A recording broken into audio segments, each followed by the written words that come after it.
Naging usap-usapan yung kasal namin na bakit daw wala yung family ng groom samantalang nagbigay kami ng invitation sa kanila na halos lahat sila nag-yes na makakapunta. After ng kasal namin ay nag-post yung tatay niya na ang sabi, kasal ka na anak, hindi ka na makakapagpalit pa ng asawa. At yung asawa ko nawalan na rin ng gana. Pero ang sabi ko, pamilya niya pa rin yun.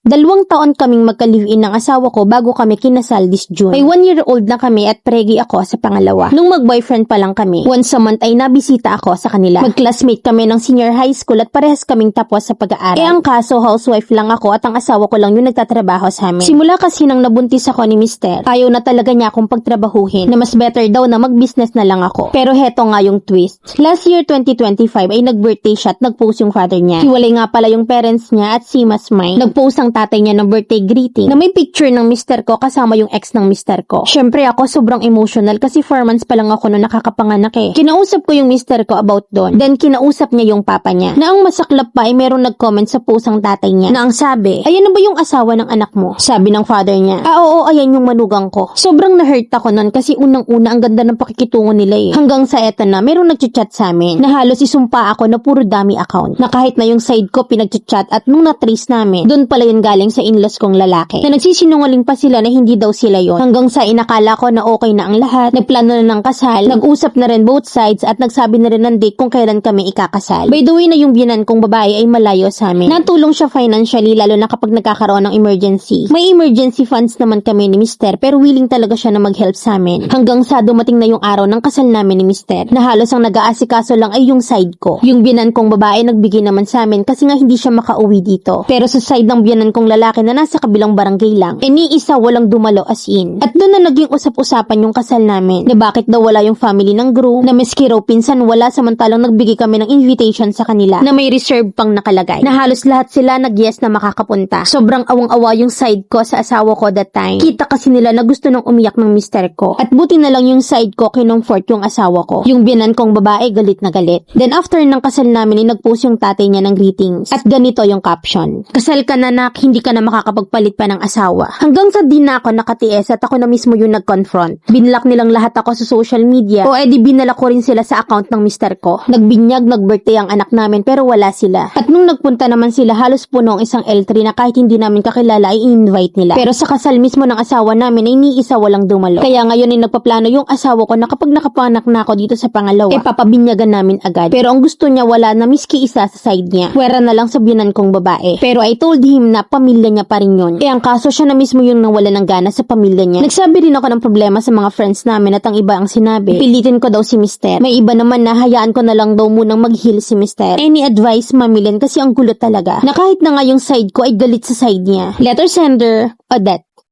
Ano gang pamilya niya pa rin yun? Tama na, ang plastic mo rin naman eh. Wala nga kayong mahita ni amor, sakit ng ulo, puro paninira. At yung mga friends mo na pumipilit, sarap niyong pagbuhulin eh. Ipagpipilitan nyo na pamilya niya pa rin yun, gusto ngang sirain yung pamilyang binuo nyo. Hindi ka nga gusto. Walang may gusto sa'yo, tapo. Yaan yun at wala namang naidudulot na maganda. Life is too short, hindi lahat ng kamag-anak deserve ng unlimited access sa buhay nyo. Respect should go both ways. Na if they want to live in hatred, hayaan nyo nang mamatay ng may sama ng loob at kumuway sa demonyo after. At ibaon sa limot kapag alam nyong stress lang ang dulot.